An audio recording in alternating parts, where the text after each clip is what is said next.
하나님의 은혜와 평강이 여러분들에게 또 충만하시기를 주님의 이름으로 다시 한번 축원합니다. 오늘 의의 면류관을 바라보는 사람들, 또 의의 면류관을 바라봅시다, 이런 제목으로 우리 함께 은혜 나누고자 합니다. 우리는 고국 땅에서 너무 멀리 있기 때문에 그런 분위기를 별로 잘 못 느끼는데, 이번 주가 추석이에요. 이번 주 금요일이 추석 명절입니다. 한국이나 중국 같은 데는 추석 명절이 되면은 거의 모든 국민이 다 이동한다라고 이렇게 봐야 돼요. 대이동, 민족의 대이동이 시작됩니다. 여러분, 바다에 살고 있는 연어도 자기가 태어난 곳을 찾기 위해서 16,000km를 헤엄쳐 자기가 태어난 곳으로 다시 찾아오는 거예요. 그러니까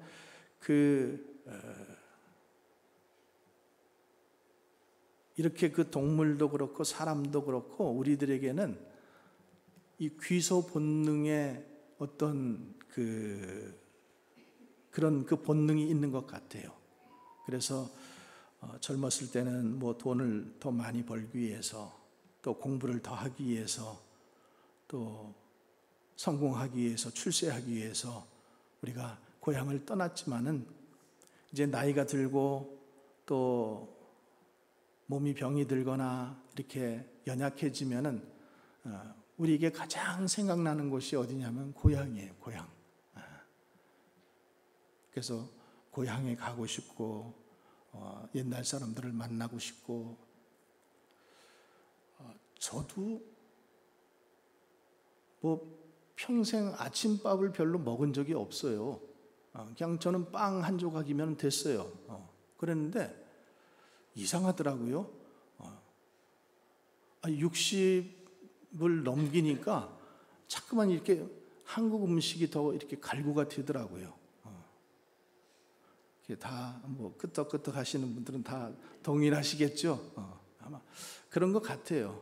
우리가 더 그리워지고 또 가고 싶어지고,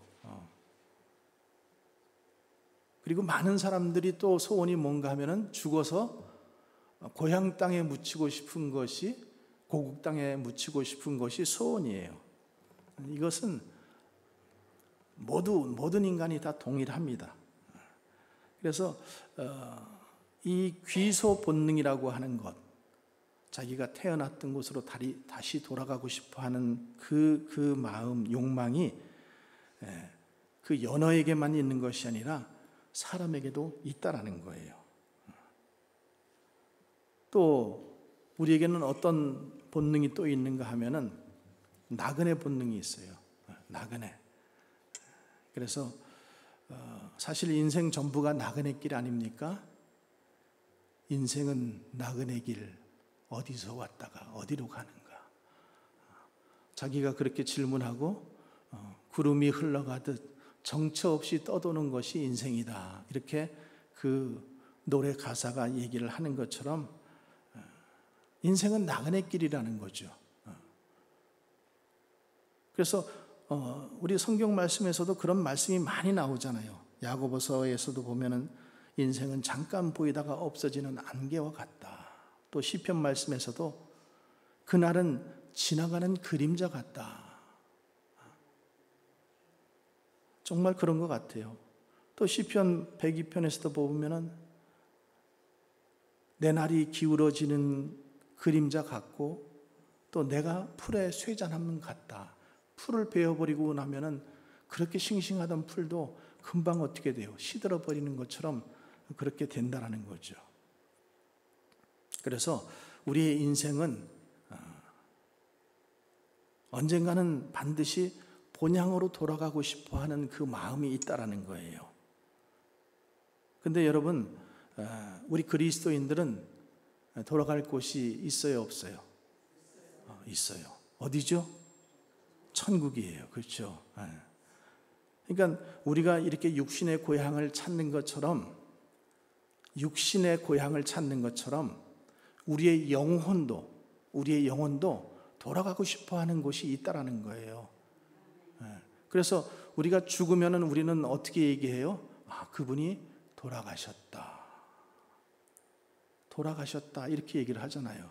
그러니까 돌아가셨다라는 것은 원래 왔던 곳으로 다시 갔다라는 그런 의미가 있잖아요. 그러니까 돌아가셨다. 그래서 우리의 영원한 고향, 이북의 고향을 두고 온 사람들을 우리가 뭐라고 얘기해요? 실향민 이렇게 얘기하잖아요. 고향이 있어도 갈 수가 없는 그곳. 그래서 그 사람들은 항상 그 휴전선 앞에 와가지고는 고향을 바라보면서 어머니 불러보기도 하고, 그 고향 땅을 바라보기도 하고, 이런 그 실향민들이 그 마음이 있잖아요. 근데 정말로 영혼이 돌아갈 곳을 찾지 못한다면은 그러면 정말로 불쌍한 거죠. 그래서 우리의 고향이 어딘가? 우리의 고향은 어디라고요? 천국이에요. 천국. 하나님 품. 여러분 다시 한번 아멘으로 믿음으로 우리 고백하시겠습니다. 아멘이십니까? 우리의 고향은 천국이에요. 그래서 우리 그리스도인들은 이중국적자죠. 이중국적자예요. 뭐 나쁜 의미가 아니라 우리는 이 땅에 있으면서 이 나라의 국적이 하나가 있고, 그게 대한민국이든 미국이든 또 천국 시민권자예요. 그래서 빌립보서 3장 20절에도 우리의 시민권은 천국에 있다, 하늘에 있다 이렇게 말씀하고 있어요. 여러분 이 말씀 믿으시죠? 네. 그러니까 우리는 한 100년 가까이 동안 이곳에서 살다가 영원한 나라, 천국, 영생의 나라, 하나님의 나라로 돌아가는 것이 우리들이 가지고 있는 그 소속이라는 것을 반드시 여러분 아시기 바랍니다. 자, 그래서 오늘 우리의 시민권이 하늘에 있고 우리의 소망이 하늘나라에 있는데, 그러면 우리가 이 땅에 사는 것은 나그네와 같은 인생인데, 나그네와 같은 인생으로 그냥 정처 없이 흘러가다 구름만 쫓아서 살다가 갈 것인가? 아니라는 거죠. 하나님은 우리에게 뭘 말씀하셨어요? 너희에게 면류관이 준비되어 있다라는 거예요. 면류관. 여러분 면류관은 뭐예요? 면류관은 영어 성경에는 크라운이라고 이렇게 되어 있어요. 크라운. righteousness crown 이렇게 오늘 의의 면류관 이렇게 되어 있는데, 여러분 이 면류관을 받으라는 거예요. 그래서 면류관을 받기 위해서는 이 세상에서 그냥 우리가 구름같이 정처 없이 살다가는 그 면류관을 받지 못한다라는 거예요. 아프리카에서 평생 선교사로 봉사하고 은퇴하는 노 부부가 이제 배를 타고 뉴욕으로 돌아왔어요. 근데 뉴욕 항에 도착을 했는데 부두에 수많은 사람들이 막 몰려 나와서 환영을 하고 군악대가 막 이렇게 그 음악을 연주하고 그래가지고 이 선교사님은 너무나 기뻤어요. 야, 우리를 이렇게 환영을 해주는구나. 근데 가만히 보니까 자기네들을 환영하는 게 아니라 그 당시 처음으로 단발 비행기로 대서양을 횡단한 린드버그라는 사람이 그 배를 타고 오는데 그 사람을 이제 환영하는 거예요. 그래가지고 너무나 실망이 됐어요. 실망이 돼서 허름한 호텔에 돌아와서는 여장을 풀고 그날 하나님 앞에 기도를 하는 거예요. 하나님, 아프리카 오지에서 평생 내가 하나님 복음을 전파하면서 이렇게 돌아왔는데 환영은커녕 알아보는 사람도 한 사람도 없고, 저렇게 그 대서양을 횡단한 린드버그는 사람들이 칭송을 하고 군악대가 악수를 하고 막 어떻게 이럴 수가 있습니까? 하고 하소연을 하는데, 그때 이제 하나님이 음성이 들려오더래요. 사랑하는 종아, 사랑하는 종아, 너는 지금 아직 고향에 돌아온 것이 아니란다. 내가 고향에 돌아올 때는, 내가 천국에 이를 때는 천사들의 나팔 소리가 너를 맞이할 것이고, 이미 천국에 온 많은 사람들이 다 모두 너를 맞이하러 나갈 것이다. 그 영광은 지금 저 린드버그가 받는 영광과 좋게 비교할 수 없도다. 그런 그 하나님의 음성을 딱 듣고 위로를 받았다라는 거예요. 여러분, 우리는 천국의 소망을 가지고 살아야 되고, 천국에 가는 것만 중요한 것이 아니라 우리 천국 가서 전부 다 의의 면류관을 받으시기를 주님의 이름으로 다시 한번 축복합니다. 오늘 바울이 이 디모데에게 지금 편지를 쓴 거 아니에요? 사랑하는 아들아, 영의 아들, 영적 아들 디모데인데, 지금 바울은 복음을 전파하다가 옥에 갇혔어요. 그리고 이제 사형 선고를 받고 이제 죽을 날이 얼마 안 남았어요. 그러면서 이제 지금 이제 바울이 지금 이 디모데에게 마지막으로 이 편지를 보내는 거예요. 유언 같은 편지죠. 그러면서 오늘 우리가 읽었던 이 말씀, 내가 선한 싸움을 싸우고 달려갈 길을 마치고 믿음을 지켰으니 이제 후로는 나를 위하여 의의 면류관이 예비되어 있다. 여러분, 저는 이 말씀을 듣기 전에 여러분들에게 한번 묻고 싶어요. 나는 선한 싸움을 싸우고 계십니까? 또 내 달려갈 길을 지금 열심히 달려가고 계십니까? 믿음을 지키고 계십니까? 그러면 여러분들에게는 의의 면류관이 예비되어 있습니다. 그러니까 지금 이 바울이 지금 선한 싸움을 싸우고 달려갈 길을 마치고 믿음을 지켰다. 이것은 지금 비유로 말하자면은 그 로마 시대 당시에는 로마의 원형 경기장이 있었잖아요. 그 원형 경기장이 한 5만 명 들어가는 경기장이에요. 엄청 크죠. 근데 거기서 주로 뭘 했어요? 노예, 그 다음에 그리스도인, 그러니까 그리스도인들을 박해하기 전에 이 노예가 그 경기장 안에 사자나 이렇게 맹수들을 집어넣어 놓고 그것과 싸우는 거예요. 그래서 싸워서 이기면은 그 5만 명의 관중들이 와 박수를 보내고, 그래서 죽어야 할 그 노예가 살아나고 자유를 얻게 되는, 그것이 그때의 풍습인 거예요. 그러니까 그것을 생각하면서 지금 사도 바울이 지금 얘기하는 거예요. 내가 선한 싸움을 싸우고 달려갈 길을 마치고 믿음을 지켰는데, 이제 그 재판장, 심판장이 나에게 의의 면류관을 준다라는 거예요. 자유의 면류관을 준다라는 거예요. 그런 의미로 지금 이 말씀을 지금 하는 거예요. 그러니까 여러분, 우리도 천국에 가는 것뿐만 아니라 여러분 모두가 의의 면류관을 받으시기를 주님의 이름으로 다시 한번 축원합니다. 이런 믿음의 고백이 우리에게도 있기를 바랍니다. 여러분, 아무리 자기가 달려갈 길을 가고 선한 싸움을 싸웠다 할지라도 끝까지 믿음을 지키지 못하면은 하늘나라를 유업으로 받지 못합니다. 굉장히 중요해요. 우리 가운데에도 그런 분이 없기를 바랍니다. 한 분도 그런 분이 안 계시기를 바랍니다. 끝까지 믿음을 지키는 것이 우리에게는 대단히 중요하다라는 거예요. 그래서 바울이 오늘 지금 이 의의 면류관에 대해서 얘기하는데, 자, 우리가 한번 그 말씀을 조금 더 우리가 보기를 원합니다. 자, 첫 번째, 바울이 지금 선한 싸움을 싸웠다 이렇게 지금 말하잖아요. 내가 선한 싸움을 싸우고, 근데 이 선한 싸움이라는 게 뭐예요? 사도 바울은 과거에 예수님을 핍박했던 사람이에요. 그리스도를 대적했던 사람이에요. 예수 믿는 사람들을 잡아서 옥에 가뒀던 사람이에요. 그런데 이제 선한 것을 위해서, 선한 것은 좋은 것, 아름다운 것, 그리고 주님의 것, 그것을 위해서 싸우는 자가 되었다라는 거예요. 여러분, 우리도 선한 것을 위해서 싸우시기 바랍니다.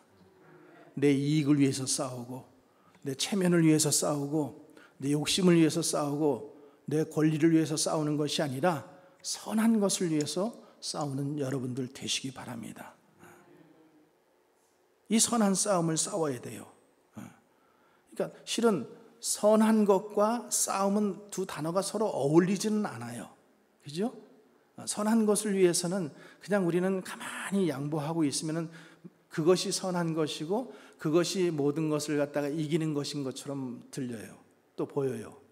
근데 선한 것을 위해서도 싸워야 된다라는 거예요. 싸워야 된다. 여러분, 우리가 싸울 것 중에 많이 있지만은 가장 먼저 무엇과 싸워야 될까요? 내 자신과 싸워야 돼요. 자기 자신, 내 생각, 또 내 편견, 나의 나태함, 나의 고집, 나의 교만, 이런 것들이 우리가 선한 싸움을 싸우는 것들을 방해하고 있다는 거예요. 그래서 사도 바울이 내가 선한 싸움을 싸우기 위해서 뭐라고 고백해요? 내가 날마다 죽노라. 이게 죽는다라는 것은 내 의지를 위해서 죽고, 내 교만을 위해서 죽고, 내 욕심을 위해서 죽고, 내가 바라는 것을 위해서 죽는 거예요. 내려놓는 거예요. 그러니까 그것이 자기 자신과의 싸움이거든요. 그러니까 믿음 생활 속에서는 가장 먼저 필요한 것이 자기 자신과의 싸움이에요. 자기 자신과의 싸움. 그래서 자기 자신과의 싸움, 이생의 자랑도 내려놓게 되고, 또 정욕과도 싸워야 되고, 또 교만과도 싸워야 되고, 나태함과도 게으름과도 우리는 싸워야 됩니다. 그래서 내가 죽어야 영이 살아납니다. 아멘이십니까? 내가 죽어야, 내 자아가 죽어야 영이 살아나요. 또 우리가 싸울 것은 무엇일까요? 우리는 세상과 싸워야 돼요. 세속적인 것들과. 그래서 우리는 세상에 살고 있기 때문에 믿음을 지키기가 어렵다라는 거예요. 세상의 가치관이 우리를 너무 지배하고 있어요. 그것이 마치 그 흘러가는 강물과 같이 거기다 잠깐 발을 담그기만 하면은 그냥 휩쓸려 가게 되어 있어요. 그래서 우리는 그 믿음에서 멀어지지 않기 위해서 세상과 싸워야 돼요. 세상 속에 묻혀져 있는 그 세상의 풍조를 우리는 따라서 살지 말아야 되는 거예요. 그래서 세상적인 가치관이 변하여서 그리스도인의 가치관으로, 예수님의 가치관으로 변해야 된다는 거죠. 또 우리가 싸워야 될 게 뭘까요? 우리는 사탄과 원수와 싸워야 돼요. 마귀와 싸워야 되는 거예요. 그러니까 사탄은 참 우리를 항상 공격해 와요. 제가 이렇게 허리를 다쳤잖아요. 허리를 삐걱했는데 독일에서는 이걸 뭐라고 얘기하냐면은 헥센슈츠라고 얘기해요. 헥세가 이제 마귀거든요. 마귀가 나를 갖다 탁 건드렸다는 거예요. 그래서 마귀가 나를 이렇게 건드리니까 제가 지금 일주일 동안 고생을 하고 있어요. 고통을 당하고 힘을 못 쓰고. 그러니까 마귀가 계속해서 우리가 알지 못하는 방법으로, 생각하지 못한 방법으로, 희한한 방법으로, 그래서 마귀의 괴계라고 이렇게 얘기를 합니다. 괴계, 교만한 아주 교묘한 속임수. 그렇기 때문에 우리가 깨어있지 않으면 그것을 당할 도리가 없어요. 말씀으로 깨어있고 기도로 깨어있어야만 그것을 이길 수 있는 힘을 얻게 되는 거예요. 그래서 C.S. 루이스라는 신학자는 뭐라고 얘기했냐면, 마귀가 가장 다루기 쉬운 성도는 마귀의 존재를 믿지 않은 성도다. 마귀의 존재를 믿지 않으면 마귀는 여러분들을 가지고, 예수님도 그렇게 말씀하시잖아요. 제자들에게 마귀가 너를 이렇게 키에다 놓고 밀가부르듯이 까부르고 있는 것을 내가 보았다. 주님이 그렇게 말씀하시거든요. 그래서 우리는 싸워야 되는 거예요. 선한 싸움. 그래서 우리가 선한 싸움에서 싸우려고 한다면은 우리가 이렇게 나 자신과 싸우고 세상과 싸우고 또 사탄 마귀와 싸워야 되는데, 우리가 싸울 수 있도록 하나님께서 에베소서 6장 10절에서 20절에 보면은 우리에게 무기를 주셨다고 했어요. 그것을 한마디로 뭐라 그러냐면은 하나님의 전신갑주, 이렇게 얘기해요. 하나님의 전신갑주. 그래서 하나님의 전신갑주에 보면은 6가지가 있는데, 자, 첫 번째 뭐예요? 진리의 허리띠. 저도 오늘 여기다가 벨트를 하나 메고 왔어요. 이 허리띠를 딱. 왜냐하면 모든 힘이 허리에서 나오는데, 이 허리 조금 아픈데요, 이 등치가요 꼼짝을 못해요. 이쪽으로 눕는 것도 힘들고 앉아있는 것도 힘들고, 또 앉았다 일어나려고 그러면 또 힘들고, 정말로 이 허리 한번 다치니까, 그래서 이 허리가 중요해요. 다시 한번 느꼈습니다. 오늘 아마 이 설교하라고 주님께서 내 허리를 좀 아프게 하셨나 봐요. 진리의 허리띠로 무장을 하라. 여러분들도 진리의 허리띠로 무장하시기 바랍니다. 그래서 이 진리의 허리띠로 무장을 하라는 것은 하나님의 말씀으로, 예수 중심으로, 말씀 중심으로 살라는 거예요. 그래야 우리가 이길 수 있다는 거죠. 자, 두 번째로는 가슴에 의의 흉배를 붙이라, 이렇게 되어 있어요. 의의 흉배. 가슴에는 심장이 있고 또 양심이라는 게 있습니다. 양심. 그래서 우리가 양심을 잘 지켜야 돼요. 양심을 잘 못 지키면 양심이 어떻게 돼요? 화인 맞아 버렸다 그랬잖아요. 화인 맞았다라는 것은 그 말이나 소나 이런 거에 보면은 자기 것을 확인하기 위해서 인두에다가 그 불에다가 콱 달고 가지고 거기다 뭐 JR 이렇게 이름 쓰는 거 있잖아요. 그걸 얘기하는 거예요. 그러니까 양심이 그 인두로 확 지지니까 어떻게 돼요? 내 양심이 감각이 없어져 버린 거예요. 그러니까 양심이 화인 맞아 버리면 안 된다라는 거예요. 그래서 의의 흉배를 붙이라라고 한 말은 신앙인의 양심을 보호하라는 거예요. 이 양심이 깨어 있어야 돼요. 양심이 깨어 있지 않으면 안 돼요. 믿는 사람들도 마찬가지예요. 양심이 깨어 있어야 돼요.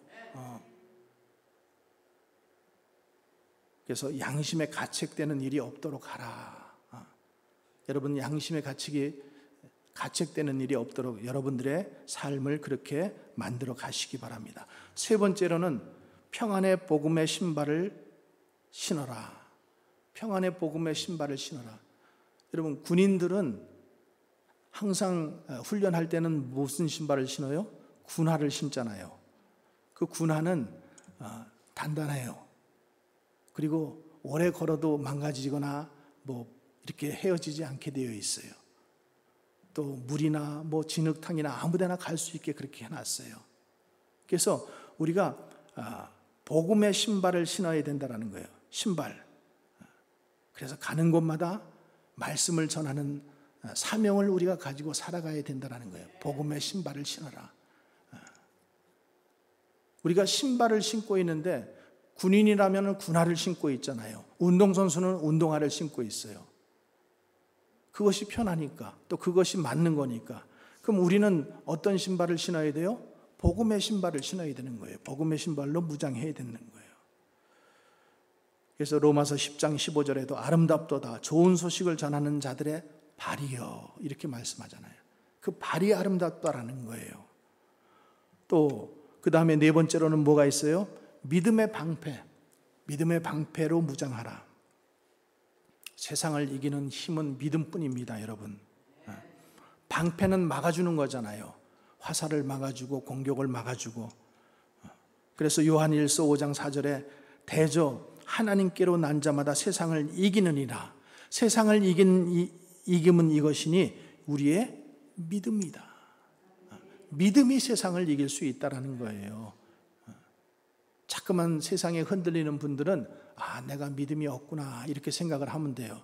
그래서 하나님 앞에 믿음을 달라라고 기도해야 되고, 믿음 생활 속에 경건한 삶을 살아갈 수 있도록 말씀의 삶, 기도의 삶을 자꾸만 사모하면은 그러면은 믿음의 삶이 되는 거예요. 그것이 우리를 세상 가운데서 지켜줄 수 있는 힘이 되는 거예요. 자, 다섯 번째로 머리에 구원의 투구를 쓰라 이렇게 되어 있어요. 투구, 구원의 투구. 구원의 투구를 쓰고 마귀의 계계를 물리치라 이렇게 되어 있어요. 구원의 투구, 그리스도인의 투구는 구원의 투구입니다. 그래서 이 머리에 그 머리가 가장 중요하잖아요. 그 구원의 투구를 쓰지 않으면은 맞으면은 다쳐요.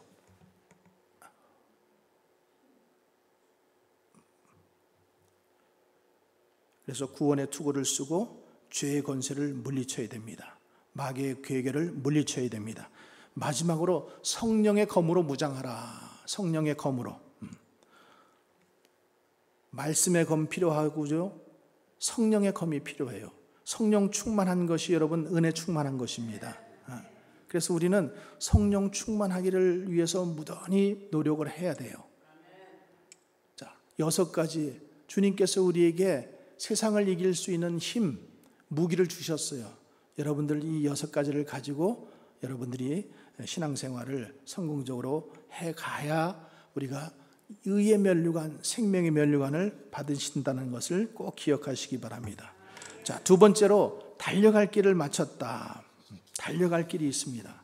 자, 우리에게는 달려갈 길이 있어요. 운동선수들이 보면은요, 육상선수들이 보면은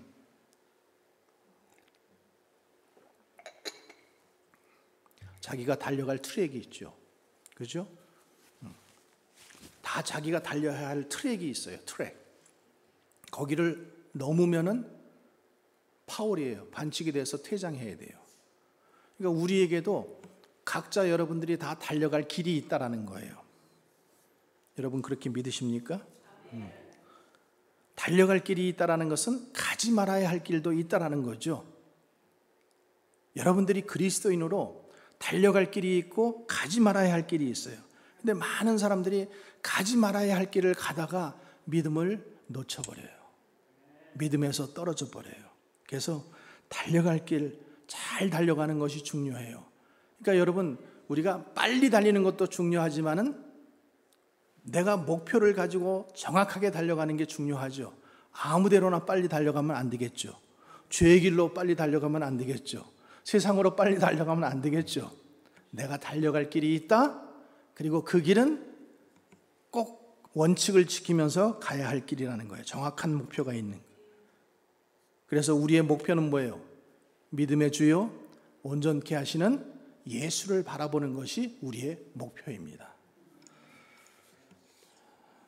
자, 그리고 이 달려갈 길이라는 것은 우리가 하나님께 받은 사명이에요. 그리스도인들이 받은 사명. 그래서 사도 바울이 사도행전 20장에서 이렇게 말씀하셨어요. 나의 달려갈 길과 주 예수께 받은 사명, 곧 하나님의 은혜의 복음을 전파하는 이 일을 마치려 하며 나의 생명도 조금도 귀하게 여기지 않는다. 나는 생명 다 바쳐 그 길을 달려가겠다. 이렇게 고백하는 거예요.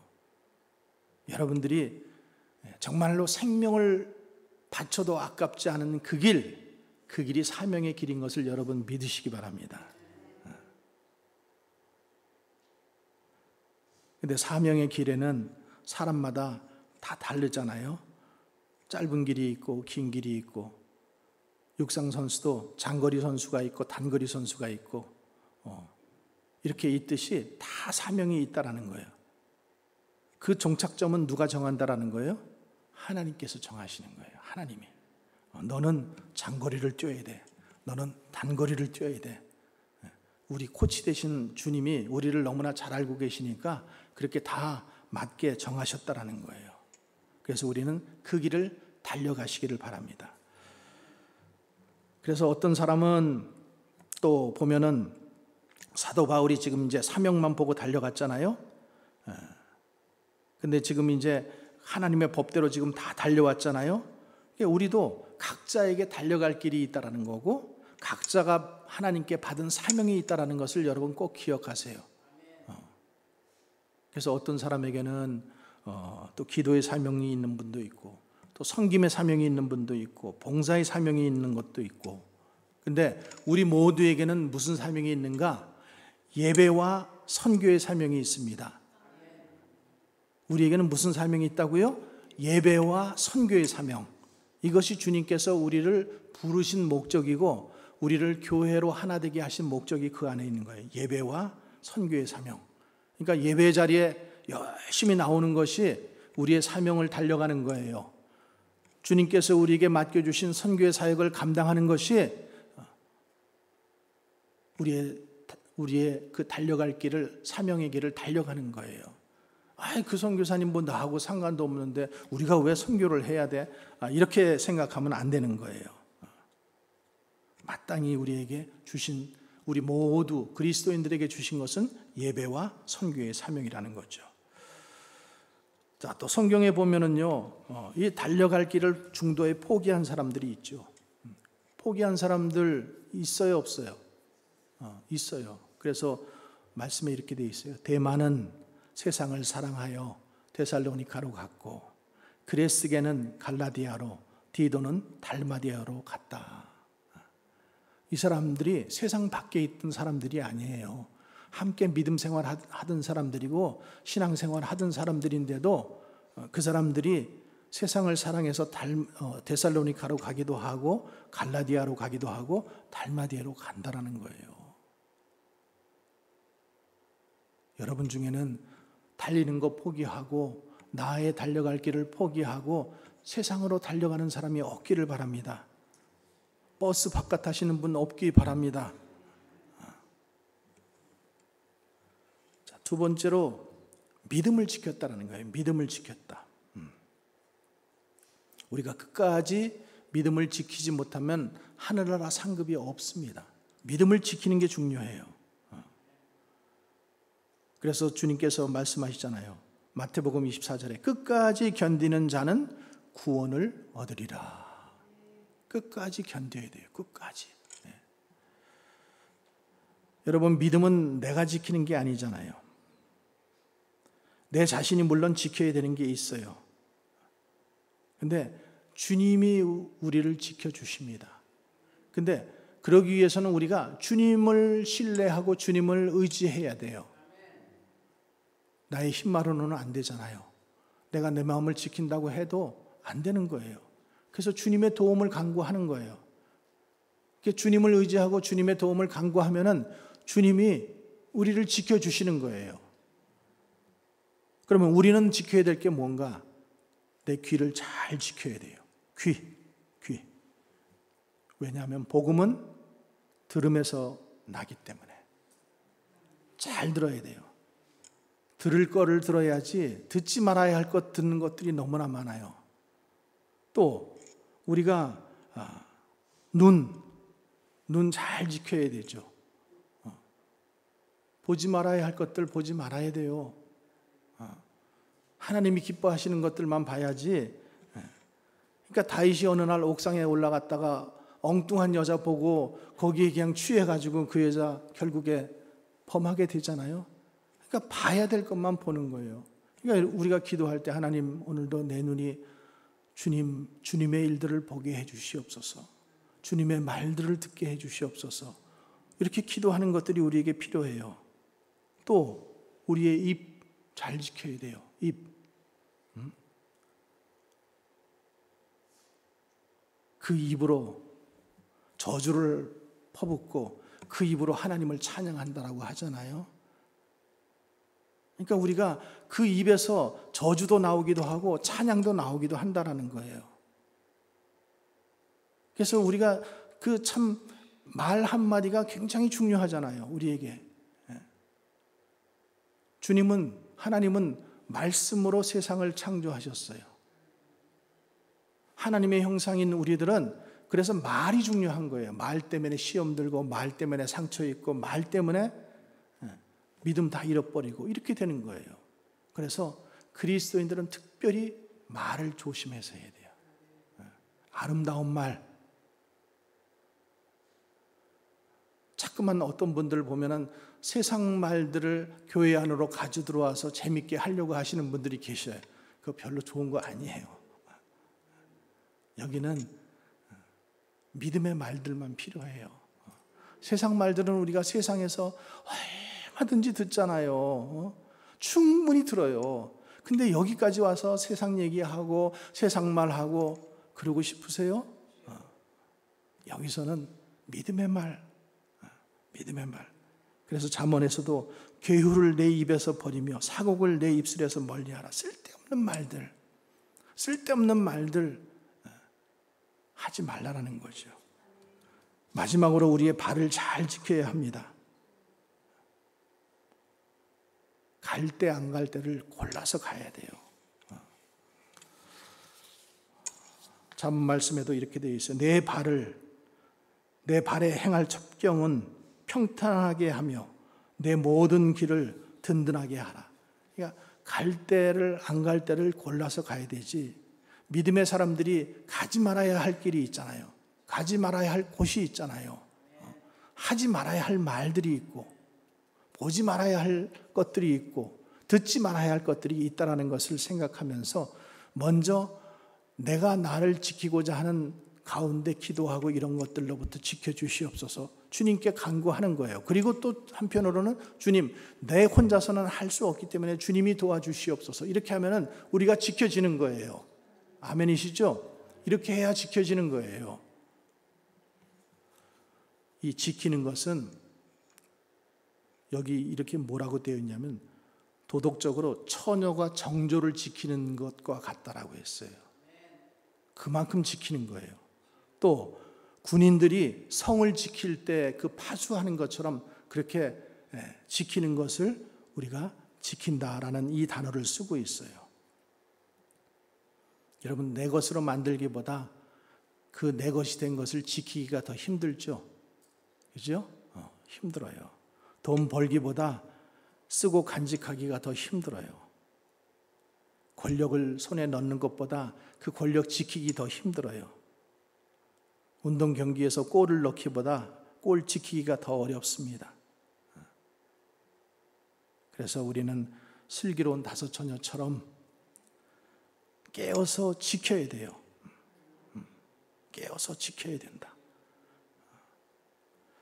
마지막으로 우리의 소망은 하늘나라 의의 면류 안에 있습니다. 자, 우리 8절 말씀 한번 같이 다시 한번 읽어보겠습니다. 시작. 이제 후로는 나를 위하여 의의 면류관이 예비되었으므로 주 곧 의로우신 재판장이 그날에 내게 주실 것이며 내게만 아니라 주의 나타나심을 사모하는 모든 자에게노라. 아멘. 우리의 소망은 어디에 있어요? 하늘나라에 있어요. 여기서 상 받으려고 애쓰지 마세요. 우리의 그러니까 심판관, 재판관, 하나님께서 심판관, 재판관이 되시는데 우리가 그렇게 선한 싸움을 끝까지 싸우고 믿음을 지키고 내 달려갈 길을 끝까지 갔으면은 그 다음에는 운동선수가 똑같잖아요. 규칙을 따라서 열심히 자기가 그 길을 열심히 뛰었으면은 그 다음에 누가 심판관이 금메달을 주기도 하고 은메달을 주기도 하고 동메달을 주기도 하잖아요. 그러는 것처럼 우리에게도 의의 면류관이 예비되어 있다는 거예요.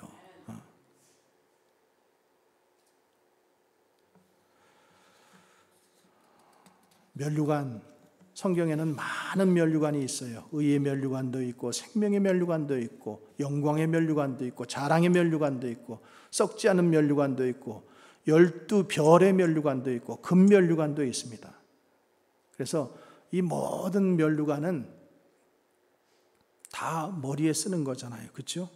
머리에 쓰는 거고 그 길을 충성스럽게 달려간 자들에게 주시는 상급이라는 거예요. 상급. 여러분 믿으십니까? 상급이에요. 주님께서 그 상급을 달려왔기 때문에 지금 이제 막 만들어서 주는 게 아니라 이것을 예비해 놓으셨다라는 거예요. 다 준비해 놨어 벌써. 누가 올라오면 내가 이 상급 줘야지. 누가 올라오면 내가 이 면류관 씌워줘야지. 주님께서는 벌써 우리의 면류관을 다 준비해 놓고 계셔요. 그래서 우리는 그 길을 달려가는 거예요. 끝까지 충성스럽게 달려간 자들, 그 자들에게 하나님께서 그것을 준비해 놓으셨다. 그래서 우리 모두가 오늘도 선한 싸움 싸우고 사명의 길 잘 달려가고 믿음을 굳게 지켜서 의의 면류관을 꼭 받으시기를 주님의 이름으로 간절히 축원합니다. 기도하겠습니다.